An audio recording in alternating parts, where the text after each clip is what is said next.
like I don't want to hurt specific people's feelings, you know. Mm-hmm. So there's subjects I don't touch on because like they would hurt people I love, you know. And so Mm-hmm. um you know, and maybe with time I'll be able to like explore some of that, but you know, I want to protect my loved ones, you know, and so I think about Right. that.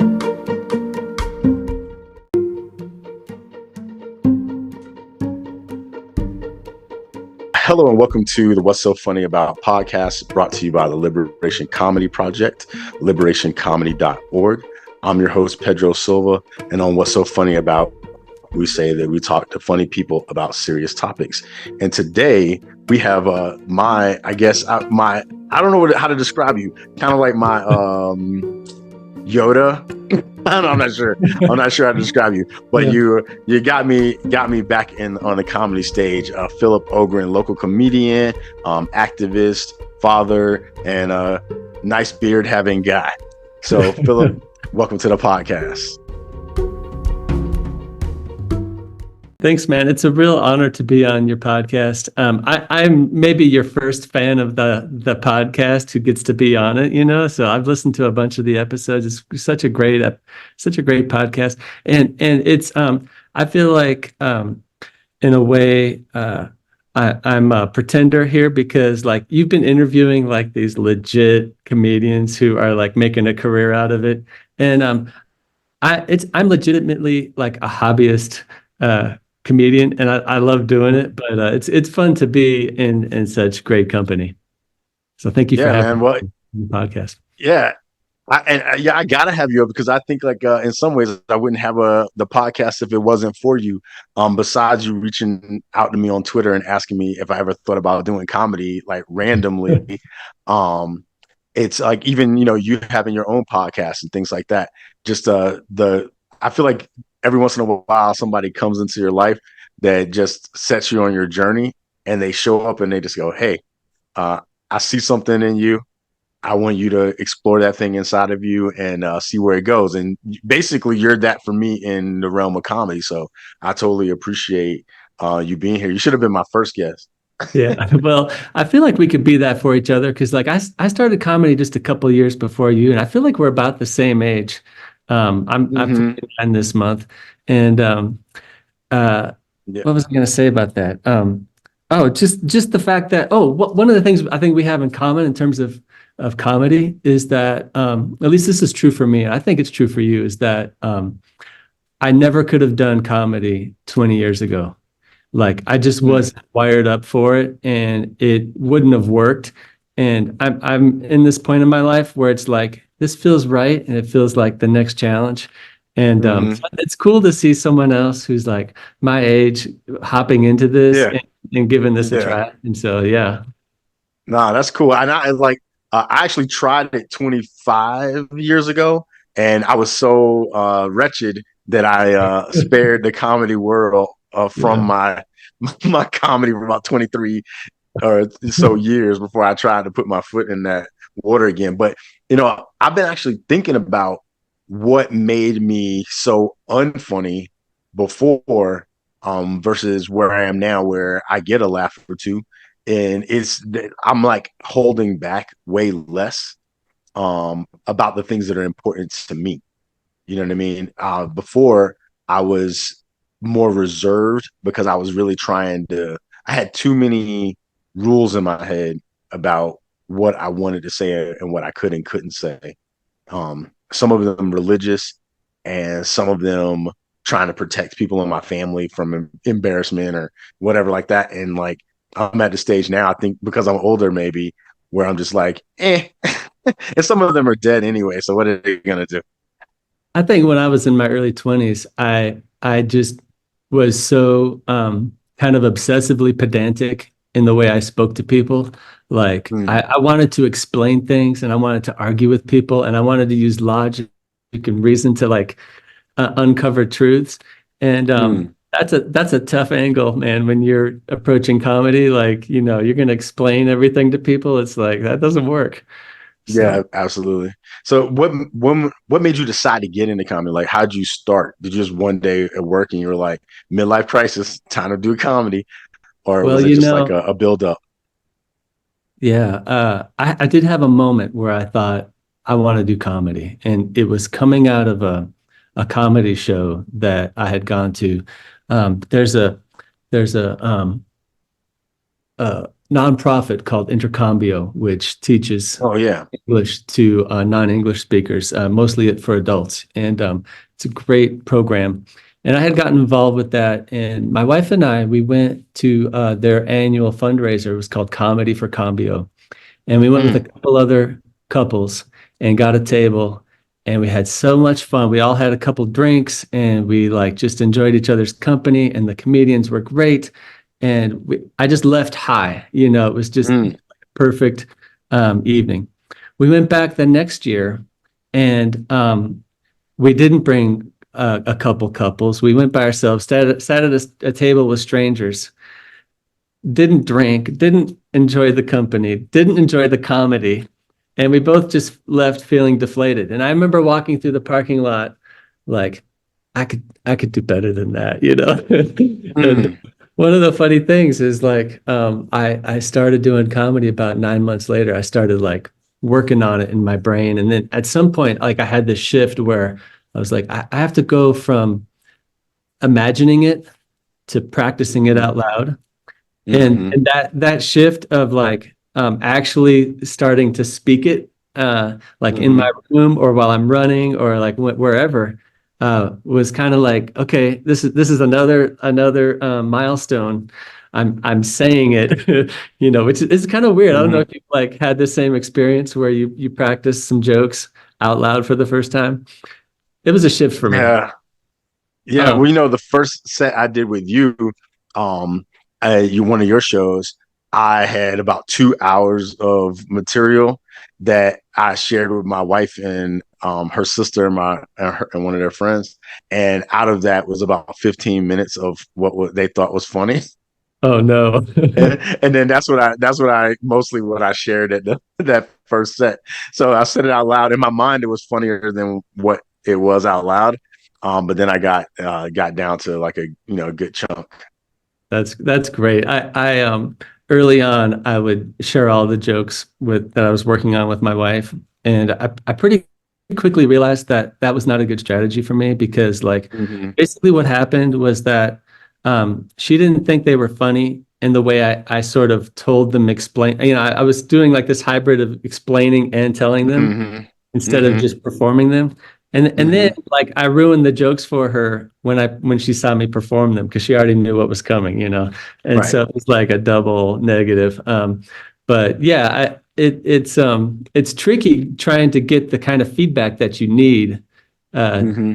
to kind of like figure out which material works and which ones don't. Yeah. Well, it seems like when you got started, there was obviously, well, I'll say obviously, a community element to it because when you first painted that picture of the first comedy event that you went to with the people, and you're like, you're laughing and you're just like, people are opened up and it was for a good cause. And like, it was like, just seemed like an idyllic situation. And that was your first like kind of taste. And then you Well, had that the was opposite I was taste. And you're there. like, No, I was there as a just an audience member. I wasn't performing. no, no, no. Yeah. Yeah, I know what you meant. I know you Yeah. meant as an audience member, just witnessing and then Yeah. seeing what was possible, that feeling, that bringing together that laughter does. That's kind Hmm. of why I started this project. I wanted to help people or just different things and to build more community cohesion. Yeah. So Yeah. you have brought together people to do some comedy events before several times. How do you see comedy helping to bring about social cohesion and bringing people Oh, together? man. Um, well, there's like we could spend the rest of the episode on this question because like I really just more than anything I desire feeling like I belong in a community. And Mm-hmm. and this goes to my passion for housing policy and thinking about land use. Like I want to live in a community where I walk out my door and I literally walk. I don't drive out of a garage door. I literally walk Hmm. out my door, and I run into people, and I have interesting conversations, and I find out about live music down at a bar, or live comedy, Hmm. at a restaurant or something like that. And so yeah, I mean, part of my wanting to do comedy is just wanting to actually like manifest the kind of community I want to live in. And I feel like, part of it is, if I feel like if I do comedy, I can give my peers and other people I'm in touch with the permission to do comedy. Like Hmm. I'm not doing it so that I can become like a famous comedian and like travel the world. I'm actually doing it because like I want there to be comedy in my neighborhood, in my community. And so, yeah, it's all about, and also like, I would just say that, the comedy community in Boulder, that's where I live and that's where I do most of my performing. Um, it's a place where anyone can show up as Hmm. themselves. And Hmm. you don't even have to buy a beer. You can, if you show up to listen to comedy, you can sign up on the list and be there in a pub. It's not a public space, but it's a free space, in a way. Hmm. And all kinds of people show up, and they come with the humor that they bring, whether it's good or bad, and a lot of it's bad and a lot of it's good. And it's just a mix. And I want to just be able to connect to people and be in that space where there's a lot of exchange going on. There's a lot of ideas being kicked around in the comedy scene, where and I don't know, maybe you've heard this before, but it's like comedians are canaries in the coal mine, in the sense I have of heard that. where, people who are distressed often turn to comedy as a way to just release. And so Hmm. there's an aspect of that. And so I think showing up to open mic is a good way to plug into your community and find out what's going on. Man, that's awesome. I really like the way that you um, express that, especially the idea of giving other people permission to do comedy, because pretty much everything I do is about giving people permission to do things that they think that they can't do. Like everything I say, like even down to like if I make a Facebook post, I'm literally thinking it out and thinking like if I say this in a certain way, then people will feel like it's okay for them to say it, which will then make it, create more questions in the community. And I think we kind of suffer from having too many answers, a lot of them wrong, and us trying to conform to these answers. I actually was going to post something the other day where it says questions are the answer, you know, because we need to like question more. We need to figure out like how to be in a lot more wonder, and comedy invites us into wonder. It's like how did that person take that event and turn it into a funny story, or how do they laugh at something that was a tragedy to them, but somehow they're making light of it. It's a alchemical kind of thing that I think more of us need in our lives. And it's true, like when we do local comedy and when you just kind of put yourself out there and people, oh, I never saw him in that light. That's awesome, man. That's a gift. I really appreciate it. And you've done such a good job of hosting events and things like that, that I aspire to do at some point as well. That in knowing your motivation behind it makes it that much more tender. Especially in a time where a lot of institutions are kind of crumbling and people aren't trusting institutions that much to be able to. There's a hunger for some things, and so I think what you're doing um, feeds into that, feeds that hunger in some Well, I way. would So I love do to. want to. I'd love to co-produce a show with you if you ever have the interest. That would be a lot of fun. Yeah, that sounds cool. I definitely do have the interest. So let me ask you this: do you think there's anything that's off limits when it comes to comedy? I I knew you were going to ask me that because Yeah, I ask I'm everybody. a listener of your show. Yeah, I've been thinking about this question a lot because yes is the answer. Like there's things that are off limits for me. There's like just plain Hmm. I'm not going to go, and it's all about like I try to show up to open mics and other comedy events with an open mind about what other people are allowed to say. I try not to like pass judgment, even though like sometimes inside I'm like, oh, don't do that, you know. Hmm. Hmm. Yeah, for me, like I'm a white guy in my late 40s, and I'm a tech bro kind of guy, you know, like I'm like the world's kind of built up for me in a way, you know, like it's not a bad time to I have a PhD in computer science and I have a good job, and like um you know, like there's a lot of ways that I could just flaunt my privilege or just be a dick, you know. Am I allowed to say the Hmm. word? I'm sorry. You know. Yeah, yeah, you can say it. I'll just, yeah, Yeah. it's fine. So, you know, and so I want to trade lightly in a lot of areas. And I kind of find Hmm. actually like I feel a little boxed in because there's so many things that I think are funny, but I don't need to be pointing them out. Other people can point them out, you know, and they do a Hmm. better job of it than me anyway. So I find that like the safe spot, and it's easy, is to just be self-deprecating and just make Hmm. observations about what I'm going through and what's funny about that. And Hmm. so that's kind of safe. But I also like I don't want to just be safe, you know, and just Right. and there's also like a um egocentric aspect of being self-deprecating all the time because then I'm just Hmm. talking about myself. So I don't want to do Right. that either, right? So but yeah, I mean, and it's like I don't want to live in a world where if you draw a cartoon picture of somebody that you're going to be a target for you know, assassination, you know, like, but Right. I'm never going to do a bit where I start drawing pictures of the Prophet Muhammad. Like it's just not, it Right. doesn't make any sense for me to do that. So Right. and I feel the same way about the N word, you know, like yeah, maybe there's certain white people who can pull it off in certain contexts, but no, for me it's off limits. Yeah. Right. Yeah. No, I appreciate that. And it's like an interesting question to ask people because I think like there's the difference between something being off limits in comedy and then it being off limits for comedians, Yeah. which I think is what you touched on. It's like, yeah, there are certain things that are off limit for comedians, and given time and some other social nuances, there's nothing off from me. There's nothing off limits in comedy in general.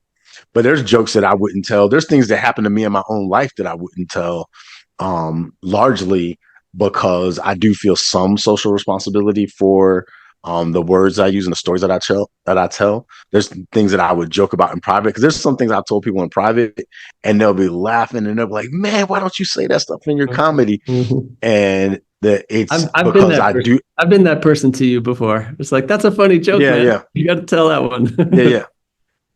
Yeah. And the hesitancy is that the social responsibility I feel sometimes because I wouldn't want somebody else to tell it, and not do it justice, and with the emphasis on justice, because there are certain experiences, like in my personal case, like especially like when it comes to Black people, you know, which I'm trying to release some protection mechanism that's in place in me for Black people, but I'm trying to release it for different reasons besides comedy. But there's some element of like I wouldn't want another person to tell that story that doesn't know the experiences. And like some other people comics, they can do it and it doesn't make them feel anything. But for me, I feel like, oh, if I tell that story and somebody else tells that story, I'll feel some kind of weight. Kind of like what I think maybe what Dave Chappelle felt when he left his show. He said that it was a difference between laughing with him and laughing at him. And when he realized that people were laughing at him and at the things that he was trying to convey, that's when he had to walk away. And I think I like, you know, whether absorb that from his story or whatever, but I kind of preemptively um put some things off limits for me, at least for now. Maybe I'll grow in maturity and become less off limits. So I would just some add on to that. okay. You mentioned about social responsibility, but like you can kind of drill way down to like the very personal level about like I don't want to hurt specific people's feelings, you know? Mm-hmm. So there's subjects I don't touch on because like they would hurt people I love, you know. And so Mm-hmm. um you know, and maybe, you know, maybe with time I'll be able to like explore some of that, but you know, I want to protect my loved ones, you know, and so I think about Right. that. Yeah, no, I totally hear you on that. So there's some complicated things with comedy. Like one of them is the risk of some people say comedy is like the scariest form of art form because you can go out there, put yourself out there, like no one laughs, or whatever. You're like, so like in your journey, like what's the I guess the worst response you ever got to Well, some comedy you put out there? I love this question because I'm pretty sure you witnessed it.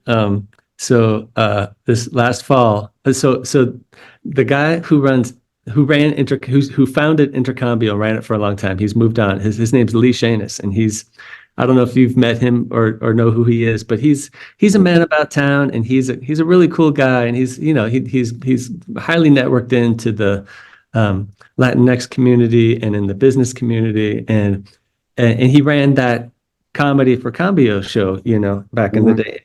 After I had just a little taste of comedy, I had emailed him and was like, man, someday I would love to be on your comedy for Cambio, thing. Mm-hmm. And I kind of harassed him a little bit, and it just betrays my own self-confidence and like a misjudgment of where I was in my comedy career. But Mm-hmm.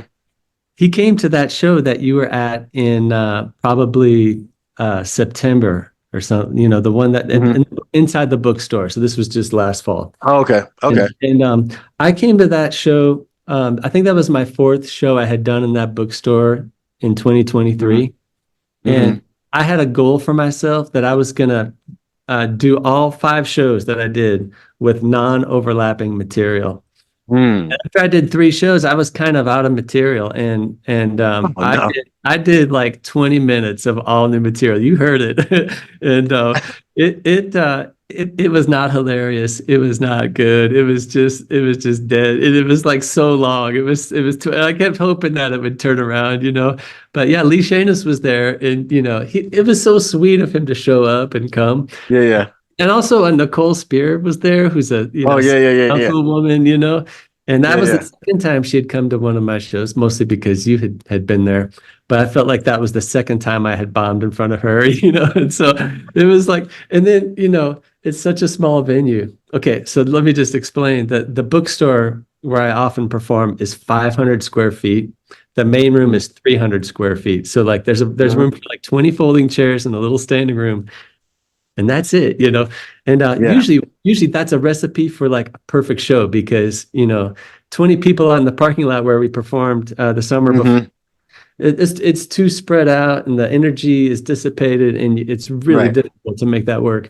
But yeah, crowd 20 people into a small space like that, it's perfect. Hmm. And yeah, anyways, that was a miserable show for me, and I kind of went home and licked my wounds and did some self-reflection and thought, like, okay, I got to be more realistic about my new material. I got to like vet everything first before I bring it to a place like that. Yeah. Nah, man. Yeah, oh yeah, I was there. I was there. You know what's funny though? Like the last set you did, remember you had it like down, man. And I was like, I said, whoa, he's got it. You were like in the zone. And then I talked to you about it, and you were like kind of like almost like, well, I practiced too much. Like you had this kind of sense of like I like almost like it was too perfect. You know what I mean? Like I had it down too well. And I was because like you literally like every point you were like boop, boop, boop. I said, man, he's doing it, man. It was like watching a person like they play basketball and you saw them like a couple times where they like, Oh, thank missed, you. and you're like, oh, and then next thing you see them one day and they're like doosh, doosh, doosh, and they're dunking on people, and you're like, oh man, I long Yeah, for so you witnessed my best set. I consider my best set the one where I did my eulogy in Longmont. I don't know if you remember the that.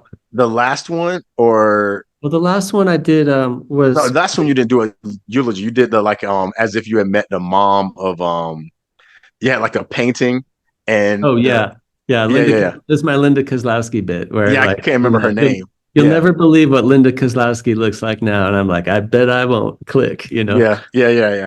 That one was hilarious. I tried to repeat it to my wife, and she was laughing. She was like, "That's happened to me. That's happened to me," and I hate it. I hate it when I go down the rabbit hole. Yeah, totally. So that I was actually a pulled that great out of one. a I pulled that out of a much longer bit. I've got this whole Mhm. how do we experience the internet and social media is just so pathological and just so messed up. And I love Yeah. making fun of that because we're all like would be pleasure bots if we just followed every click that we wanted to follow, and you got to have a little bit of structure on what how you're going to spend your time. Yeah, no, that one was hilarious, man. But I was like, it was interesting to see, like, because I was gonna ask you, you think that the eulogy one was your best one? Which is you the one time you did a eulogy one that I saw, it was good, but I think that one when you were going down that rabbit hole, was better Okay, because thanks. it was like it kept building and building, and then I've been I forget what I was reading, but it was just something about like the laws of three in comedy. But then there's like this, you can take something to like beyond the law of three, but it's hard to do where you are playing on the same joke and you just keep building it and building it. And you had accomplished that. I don't know if you knew you were doing it, but you had taken it past the law of threes, and then because like it like you increasingly you kind of build on the joke, but you also expand on your exaggeration, and stuff like that is like a pattern, and you Well, did I it like mean, pretty well. do you mind explaining it to me now? Because I actually don't know the law of threes, or maybe you've mentioned it before, but So no, I don't think I've ever mentioned it, or maybe I did. I'm not sure. But like basically, for example, you're telling a joke about something, and you said like, and then my mom, she slapped me like 15 times, blah blah blah blah blah blah, and then you start going into it, and you're like, can you believe 27 times she oh blah yeah, blah blah blah blah blah blah, and then and then every time you say it, you just bump the exaggeration up a little bit more, and yeah, then yeah. what happens in people's bodies is like people feel a sense of reward for being able to predict. And so Oh, there's interesting. like a reward center for being able to predict. So once you set up the pattern, they actually start joining you in the story because they're trying to predict what's next. And Yeah. so there's this reward center waiting for the prediction. And then when you do it and you hit it in the right spot, their own reward center basically self-congratulates of like you were on it. You're in the flow now as well.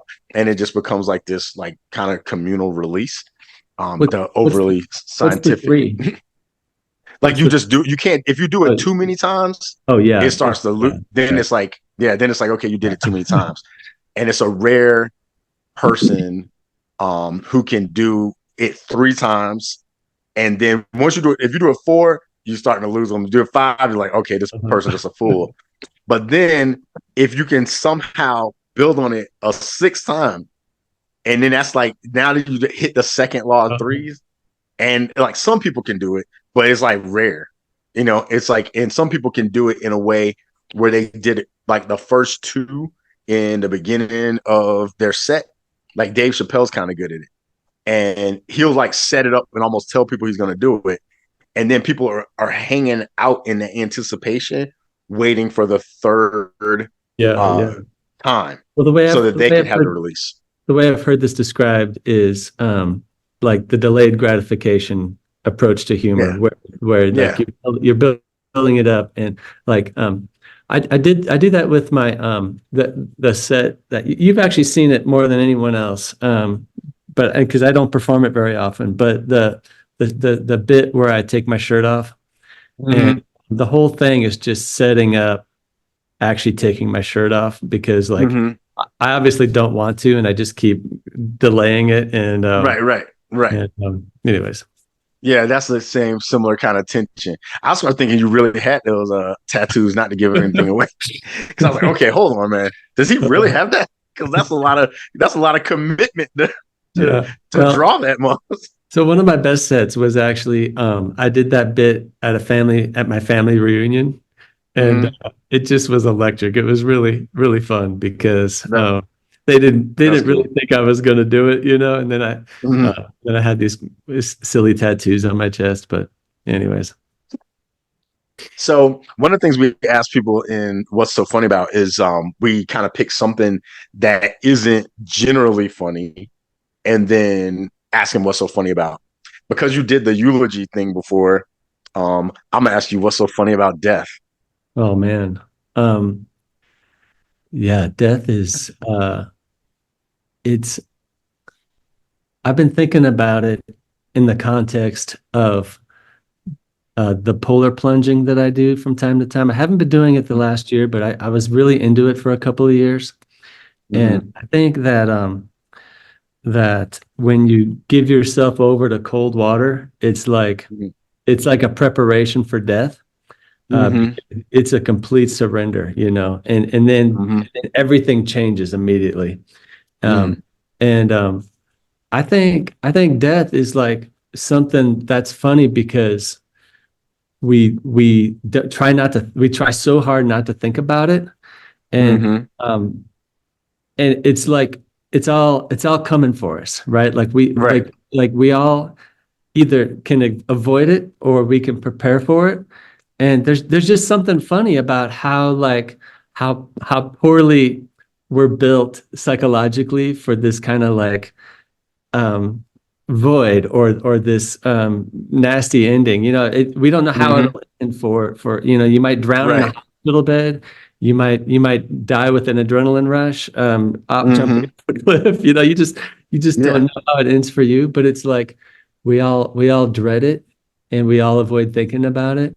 And that's funny because like we all because it's coming, like we don't Yeah. there's no avoiding it. And so like to pretend like, we kind of do all these mental gymnastics to try to pretend like it's not going to happen, or to like just avoid the kind of horrific truth of it. And Yeah. yeah, so I think there's just like there's kind of unlimited potential there. And in the Yeah. bit that I do about my eulogy, there's this aspect where it's not clear if I'm making fun of people who believe in God or people who are atheists, like Mm-hmm. but I do love the notion that you show up in front of God on Judgment Day as an atheist, or at least you were a minute ago, Yeah. Yeah. Uh, Yeah. and I don't know. There's just a lot of potential there for thinking about what's true and what. Yeah. I know when I was a kid, like I grew up in a rougher neighborhood and death was something that was possible. We thought about it as a young age. And I know there were some times where we, for some reason, would just be joking about dying and just be cracking up laughing about how like different ways of dying. Because I think it kind of took some of the sting out of the idea that it could happen.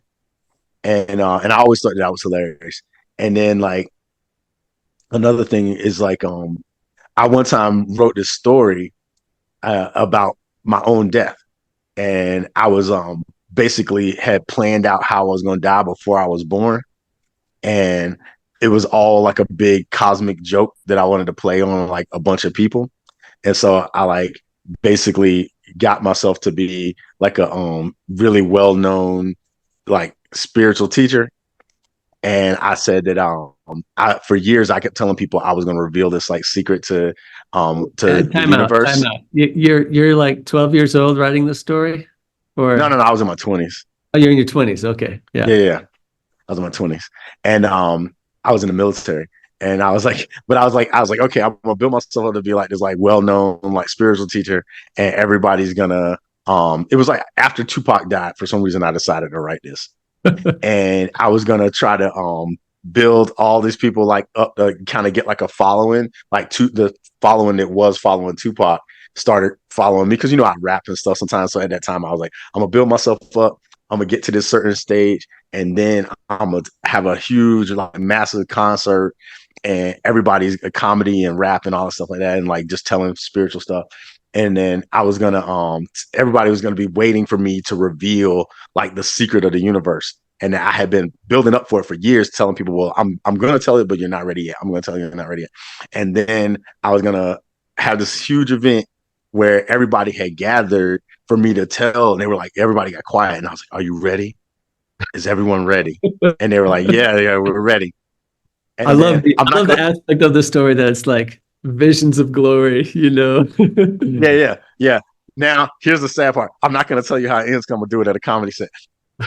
But at any rate, what ends up happening, the part that I'll skip a part, but I end up dying right before I tell the secret, Yeah. and then everybody thinks that is a secret, and so they try to make meaning out of it and all stuff like that. So I was telling the story to somebody about me dying, and I was laughing when I died in my story. And then I was telling this story to somebody, and for some reason I was laughing as I was telling the story to someone else, and I was laughing so hard from telling the story about me dying laughing that I passed out. I fainted from laughing and fell and smacked my face on the coffee table. Oh my gosh, that's And amazing. I almost died laughing telling the story about me dying laughing. And I think that was kind of ironic, if anything. Because as I was losing my breath, I said, "Oh crap!" I thought to myself, "Oh crap! I think I'm about to die." Yeah, it's Like I like thought that. it reminds me of that famous scene from the Princess Bride where he wins the Battle of the Wits and he's Uh laughing huh. at the pirate and dies, Yeah, yeah, like yeah. I was kidding. It was so stupid, but anyway, I find a lot of humor in death simply because it's gonna happen anyway. Like you're right. Like everybody's gonna go through it. I don't know why we try to avoid it, and I really, especially in America, and I feel like if we had more intimacy with it, like a lot of everyday things would be funnier if we knew that if we took put death in its proper context. So death is usually like kind of like the worst thing anybody could think could happen to them. I already asked you what was the worst response you ever had to comedy. So I want to ask you now, like, what's the best response you ever had to comedy? um yeah, I mean, like I would say the one that gives me the happiest memory of like remembering, and I have the video footage, so I know what it sounds like, is the eulogy I did in Longmont last fall, where Mm-hmm. it was at one of Audrey Grace's. She has a production company Oh called yeah. Longmont Out Loud. And shout out to her. Thank you so much for letting me perform at your shows. And it was a small room, maybe 40, 50 people there. Mm-hmm. And but it was high energy because the people were packed in. And Mm-hmm. it was just one of these magical things where I started talking, people started laughing, and I just felt like it was clicking and it was working. And I was just I had worked really hard on a 10-minute set, and Mm-hmm. I delivered it the way I meant to. And I Mm-hmm. just felt really proud of it, and I got a great response. And it's just like that. If I could do that, every now and then, Mm-hmm. that's my goal for my comedy career is, to get that kind of response, because you don't get that response at open mic night, right? Sometimes you get them to laugh at all, and you Mm-hmm. can feel good about that, but like to get that kind of electric feeling of like you're really funny and you're killing it. I mean, Mm-hmm. you almost never see that at open mic, and for Yeah. anyone that shows up. So, like my goal, my comedy career goal is to perform for non-comedians from time to time who haven't heard my Mm-hmm. joke yet. That's Mm-hmm. like that's where it's at for me, and to get there is actually no small uh challenge. You know. Yeah. Yeah. I just started thinking, I wonder if there's in terms of spacing, if there's like when a person will go to a comedy show and they know they're going to laugh, like they brought their attention there because they want to release it. I wonder if it makes the space even more conducive to laughter as opposed to a generalized open mic where there's comedians and musicians and people are just showing up just to chill. And if you so happen to be funny, that's a bonus. But you know what? There's a Yeah, guy no, playing a song I next. honestly, I think I've had much better luck at all comers open mics because like by the time I get up, it's time for a little comic relief, and Mm, so okay. I've had some really good experiences at that there's one in particular that I used to go to that was in the basement of the Boulderado, and it was Mm, mostly singer-songwriters getting up, and occasionally someone would do poetry, and I would be the only comedian there. And mm. oh yeah, one of my earliest best memories of comedy was I made a guy spit out a mouthful of beer back into his Oh, that's pint. cool. And I was like, That's oh cool. man, that felt so good, like That's awesome, I'm man. gonna do that again, so Yeah, spitting beer out the mouth. That's the hallmark of a comical achievement. Uh-huh. So let me see. I like to sometimes kind of riff. If you could perform comedy in front of like one of your comedy, I guess I'm gonna say mentor, even though you might not have met him in person, but people that you look up to in comedy, who would it be? Oh man. I just know that, like I've watched so much Jerry Seinfeld that he wouldn't think I was funny. So I don't think I would want to perform for him. I would want to be on his show comedian. Like if I was an established comedian, I'd love to be on the show and riff about it, talk about comedy, Mm-hmm. but like performing for him. Um, yeah, that's a tough one. I I don't know. The funny thing is that like I don't like idolize any comedians.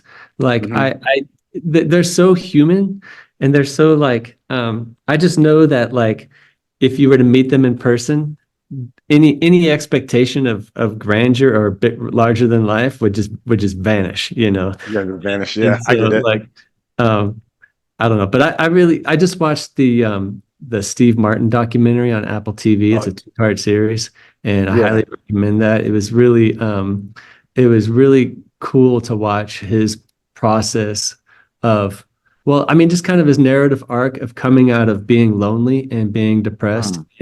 figuring out for himself how to feel connected and how to feel like um uh, comfortable in his skin. It's a cool documentary, and I would love to rap with him sometime. Yeah, no, I appreciate that. I thought about watching that, so now I will. Thanks for the recommendation. I guess if I was thinking about comedians that I would want to kind of like sit down with, it would be probably Dave Chappelle and then this other comedian named Ali Sadiq, because I feel like they in some way changed the comedy landscape, at least for as a black guy, because it's a lot like they told this line between comedy, storytelling, and like almost like philosophy. You Hmm. know what I mean? Like life philosophy, and they hold tensions. Like Ali Sadiq, man, he'll like cry in his comedy set, and like and you, it's like it's a full bodied experience, man, and that's like the thing I'm kind of going for. Like I feel like they gave me some permission in how they show up that I feel like I don't have to just be like trying to hit like laugh after laugh after laugh. I can like build up to the laugh by telling the story.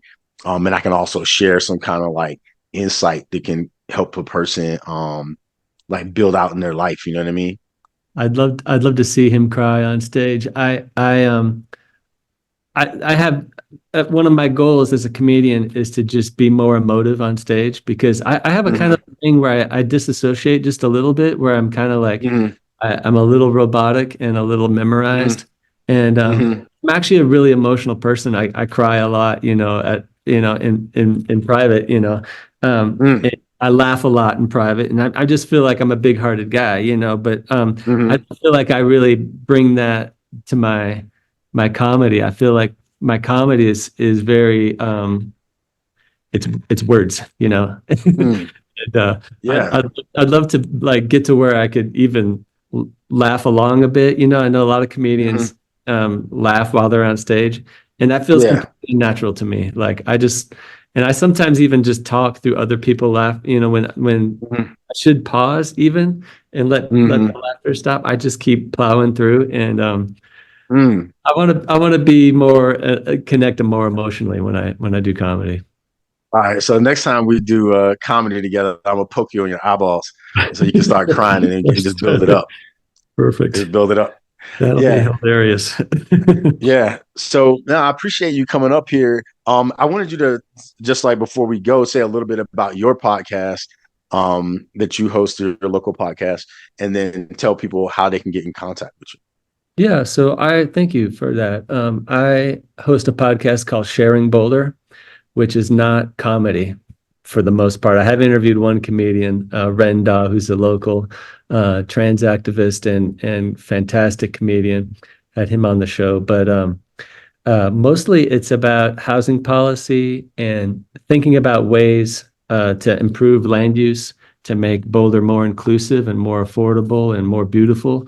I just have this vision of uh, the way the way our cities are built right now. We just hand them over to cars, and they're ugly. We have so much space, so much asphalt that's just dedicated to moving and storing cars. And I want to live in a city that's like built for humans, where, like I said before, I just walk out my door and I can walk to a grocery store, I can walk to entertainment, I can meet interesting people, and like a community that's rich in social connections and poor in automobile traffic. Like Boulder's got way too many cars in it. I would love to see us like take a lot of that space that we've dedicated to cars and reimagine that for building beautiful neighborhoods, making it for people. And so that's what Sharing Boulder is all about. Is I interview housing policy people and people who share this vision of like the built environment and how it affects like our social connections and how it affects our mental health and how it affects the climate. Like the suburban sprawl is killing the planet, and it's killing our souls because like we feel isolated. So yeah, that's what Sharing Boulder is all about. I've interviewed a lot of local politicians and local political activists and some academics, and it's pretty wonky in that sense. I will say that I have been going through all the stuff I've recorded for comedy and putting episodes together for not a podcast about comedy, but like a comedy podcast. And so I hope it's one of my goals to release that this year. But I want to have a bunch of episodes created so that I can release them on a regular schedule. So yeah. Awesome. And you can contact me through linktree.com/Philip Ogren. And there's a little contact form. I'm not on social media. That's how I met you, is through Twitter. And so thank you, Twitter. Thank you, Elon Musk. But I've had enough, Yeah, I just took it off my phone. Yeah, and then I'm off of Facebook too. I do have a couple Slack workspaces that keep me connected to local activists, but for the most part, social media is not where I'm at. I'm trying to like be in conversation with people, So Yeah, like the real social.